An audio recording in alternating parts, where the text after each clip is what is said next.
میدان میں تم بھی ساتھ چھوڑنے کو تیار نہیں ہو۔ ابو طالب نے بلایا ابو، بھتیجے مجھ پر اتنا بوجھ نہ ڈالو جو میں برداشت نہ کر سکوں۔ حضور کی آنکھوں میں آنسو آ گئے۔ چچا جان اب تو یا یہ بات پوری ہوگی یا میں اپنے آپ کو ختم کر دوں، اسی میں ختم ہو جائے۔ السلام علیکم جی دوستوں، کیسے ہو؟ امید ہوں کہ سب ٹھیک ہے سے۔ جی آج ہم بات کریں گے کیا میرے نبی پاک صلی اللہ علیہ وسلم پہ تکلیفیں نہیں آئی؟ آئیے بہترین تکلیف سنتے ہیں ڈاکٹر اسرار کی۔ تو جو بیت رہی تھی بلال پر، ابو فقی پر، زنیرہ پر، جو ان پر بیت رہی تھی، جو خباب پر بیت رہی تھی، جس طرح ہلاک کیا گیا ہے حضرت سمیہ کو، حضرت یاسر کو، یہ ساری تکلیفیں انہیں بھی تھی، لیکن کیا اس کا یہ بالواسطہ ایذا محمد کے لیے نہیں تھا صلی اللہ علیہ وسلم؟ آپ کے ساتھی آپ کی جانثال ہیں، لیکن آپ ان سے بھی کیا کہیں، فصبروا فصبروا فصبروا۔ جب ابو جہل بدترین ٹارچر کر رہا تھا حضرت سمیہ اور حضرت یاسر کو رضی اللہ تعالی عنہما، آپ کے علم میں ہے کیسی کیسی ٹارچر کی ہے؟ جوان بیٹے کو باندھ دیا ایک ستون کے ساتھ، اس کی نگاہوں کے سامنے برہنہ کیا ہے ماں کو،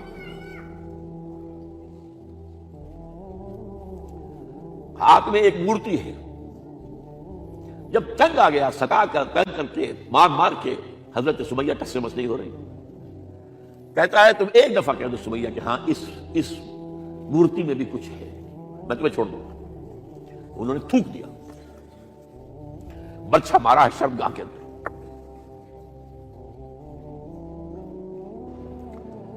کتنی تکلیف پہنچی ہوگی ان کو، لیکن آپ گزر رہے اصبروا یا آل یاسر فإن موعدکم الجنہ۔ اے یاسر کے گھر والوں صبر کرو، تمہارے استقبال کی تیاریاں ہو رہی ہیں جنت میں۔ یہ سیرت کوئی بناتا سناتا ہے؟ یہ سیرت یاسر کے ساتھ کیا کیا ہے؟ 4 اونٹ نر سانڈ، اور ان کے ساتھ رسے باندھ کر ایک رسے سے ان کا ایک بازو باندھا، ایک سے دوسرا بازو، ایک سے ایک ٹانگ دوسرے سے دوسری ٹانگ، انہیں دوڑایا ہے کہ پرکھتے اڑ جیسے۔ یہ دین ایسے ہی قائم نہیں ہوا، عدل و انصاف کا نظام ٹھنڈے ٹھنڈے قائم نہیں ہوتا، گھر میں آرام سے بیٹھے ہوئے قائم نہیں ہوتا۔ اور سنیے، 3 برس شیب بنی ہاشم کے تو قید ہے، 3 برس، اور یہاں کی قید پر قیاس نہ کریں۔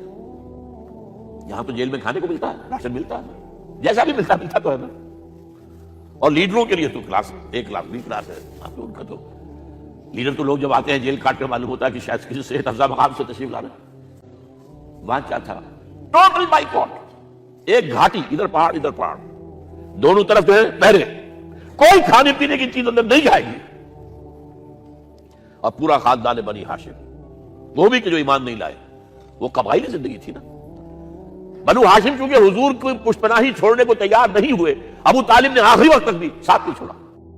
ہاں آخری وقت کے قریب ایک بات ہو گئی تھی، ایک مرتبہ تو ہوا کہ وفد آیا ہے قریش کا کہ اپنے بھتیجے کو روک لو، وہ ہمارے معبودوں کی توہین کرتا ہے۔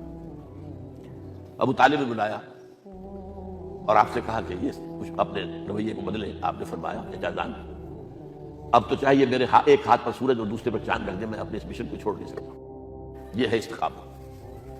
اور ابو طالب کے انتقال کے وقت معاملہ ہوا، جب وفد آیا ہے کہ ٹھیک ہے اب ہمارا جو ہے صبر کا پیمانہ لبریز ہو گیا ہے، اب ٹھیک ہے آ جاؤ میدان میں، تم بھی ساتھ چھوڑنے کو تیار نہیں ہو۔ ابو طالب نے بلایا ابو، بھتیجے مجھ پر اتنا بوجھ نہ ڈالو جو میں برداشت نہ کر سکوں۔ حضور کی آنکھوں میں آنسو آ گئے۔ چچا جان اب تو یا یہ بات پوری ہوگی یا میں اپنے آپ کو ختم کر دوں، اسی میں ختم ہو جائے۔ 12 شیب بنی ہاشم میں 3 برس اس حال میں گزرے ہیں، ٹوٹل بائیکاٹ، کوئی کھانے پینے کی نہیں۔ کچھ لوگ تھے شریف النفس، مثلا حکیم بن حزام کے رضی اللہ تعالیٰ، اور بعد میں ایمان لے آئے۔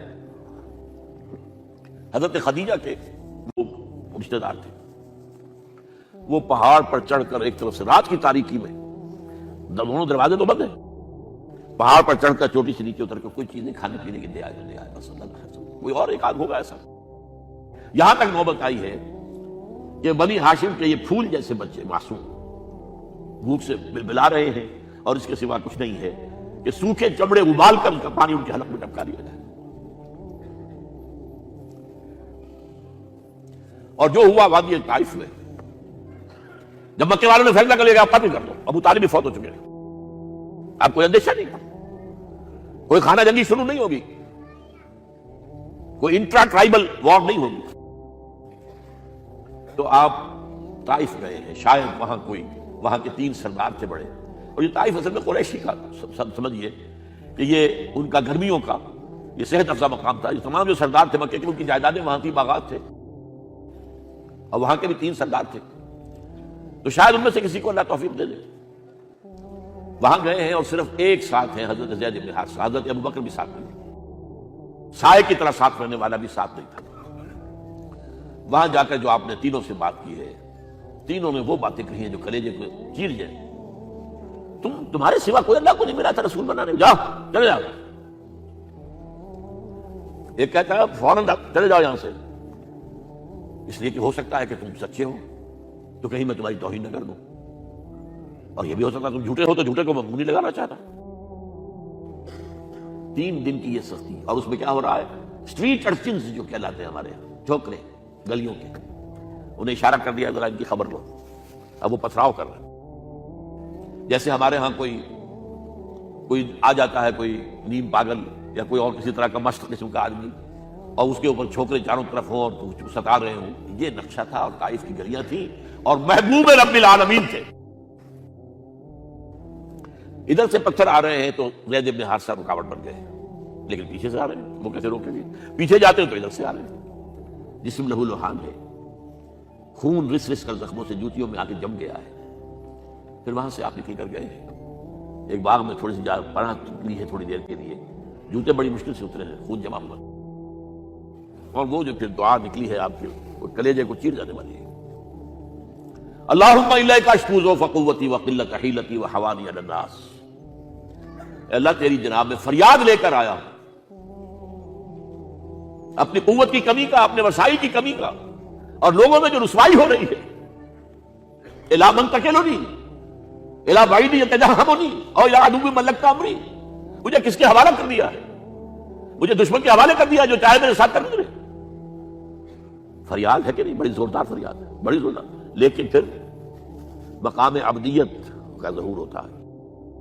ان لم یکن علی غضبک فلا ابالی. اے اللہ اگر تو ناراض نہیں ہے، مجھے اندیشہ یہ ہو گیا کہ کہیں تو ناراض تو نہیں ہو گیا، کہیں تو نے میرا ساتھ تو نہیں چھوڑ دیا. اگر تو ناراض نہیں تو مجھے کوئی پرواہ نہیں، جو ہو سو سر تسلیم خواہ میں جو مزاج یار میں آئے. واپس آئے ہیں تو مکے میں داخل نہیں ہو سکتے تھے، وہاں تو قتل کا فیصلہ ہو چکا. باہر ہی آپ نے ڈیرا لگایا، زید بن حارثہ کو بھیجا فراشس کے پاس جاؤ کہ تم اگر امان میں لے لو محمد کو تو محمد آ جائیں. تمہیں تو میری یہ پوزیشن نہیں ہے، میں قریش کے مقابلے میں امان نہیں دے سکتا. دوسرے کے پاس بھیجا، اس نے بھی کچھ ایسے جواب دے دیا. تیسرے کے پاس جب گئے حضرت زید مطعم بن عدی، اس نے کہا ٹھیک ہے میں امان دیتا ہوں محمد کو، وہ آ جائے مکے میں. حضور سے آگے کہا، حضور نے فرمایا نہیں جا کر کہو، آ کر لے کر جا. کیوں؟ کیا پتا اچانک جو ہے میرے داخل ہوتے ہی کوئی مجھ پر حملہ کرے، قتل کر دے. وہ تو یہ کہہ سکے کہ ابھی کیا پتا تھا کہ مطعم نے جو ہے امان دی ہے. I never knew it. اب یہ قبیلے کے اندر یہ ہوتا تھا کہ ایک نے امان دے دی، سب کی طرف سے امان. لہذا حضور نے فرمایا آ کر لے کر جاؤ. وہ اپنے 6 بیٹوں کو ہتھیار سجا کر لے کر آیا ہے، اور پھر لے کر گیا حضور کو، کہتا ہوا گزر رہا ہے راستے میں، لوگوں سن لو محمد میری امان میں ہے صلی اللہ علیہ وسلم. اس لیے آپ کو مکے کے اندر پھر 2-2.5 سال مزید رہنے کا موقع ملا ہے. اور اتنا بڑا احسان آپ نے مانا پھر مطعم بن عدی کا کہ غزوہ بدر میں جب 70 اسیر تھے قریش کے حضور کے پاس، تو آپ نے فرمایا تھا کہ اگر آج مطعم زندہ ہوتا اور وہ سفارش کرتا تو میں ان سب کو چھوڑ دیتا بغیر کسی فریے کے. بہرحال یہ چند باتیں میں نے آپ کو بتائی. باقی تو یہ کہ غار ثور ہے کیسی کیسی، اور پھر غزوہ بدر سے پہلے کی رات ہے. دین کی بات پھیلانا صدقہ جاریہ ہے.